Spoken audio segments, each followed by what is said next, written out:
एक बार एक शिकारी शिकार करने के लिए जंगल में पहुंचा।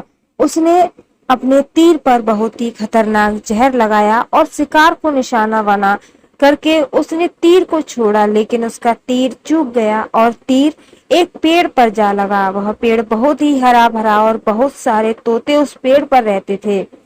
जैसे ही वह जहरीला तीर उस पेड़ पर जाकर लगा, वह पेड़ धीरे धीरे सूखने लगा और उस पेड़ पर जो भी तोते रहते थे वह एक एक करके पेड़ को छोड़कर जाने लगे। जब उस बड़े से पेड़ के कोटर में एक बूढ़ा सा तोता भी रहता था जो बहुत ही धर्मात्मा और अच्छे मन का था। सभी तोते उस पेड़ को छोड़कर जाने लगे थे, लेकिन वह बूढ़ा तोता जाता था, दाना लेकर के आता और उसी कोटर में आकर बैठ जाता था, परंतु उस पेड़ को छोड़ने को तैयार नहीं था। बूढ़े तोते के साथियों ने कई बार आकर के उसे समझाया कि यह पेड़ सूख रहा है और किसी दिन गिर भी जाएगा, चलो किसी और पेड़ पर चलकर रहा जाए, परंतु वह बूढ़ा तोता वहां से जाने को तैयार नहीं हो रहा था। अब यह बात देवराज इंद्र तक पहुंची। उन्हें बताया गया कि एक तोता है, वह जिस पेड़ पर रहता है उस पेड़ पर एक जहरीला तीर लगने के कारण सूखने, गिरने और खत्म होने के कगार पर आ पहुंचा है और एक बूढ़ा तोता अभी भी वहीं पर रह रहा है। वह दाना लेकर आता है और वहीं पर रहता है, जबकि उस जंगल के बहुत सारे पेड़ हैं, लेकिन वह उसी पेड़ पर रह रहा है। राजा देवराज इंद्र प्रकट हुए और उस बूढ़े तोते से कहने लगे कि आप बहुत धर्मात्मा हैं, बहुत ही अच्छे मन के हैं, लेकिन आप इस पेड़ को छोड़कर किसी और पेड़ पर चले जाइए, क्योंकि यह पेड़ कुछ ही दिनों में गिर जाएगा।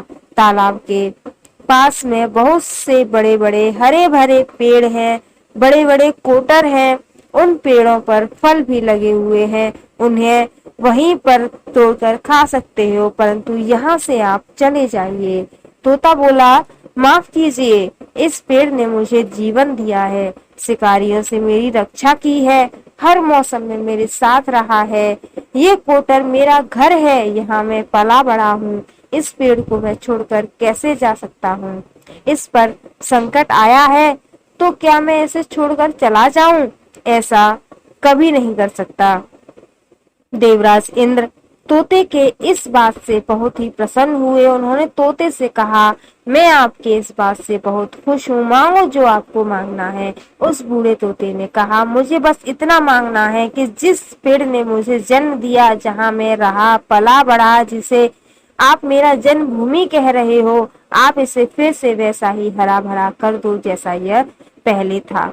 राजा देवराज इंद्र ने अमृत से उस पेड़ को सींच दिया और पहले की तरह हरा भरा कर दिया।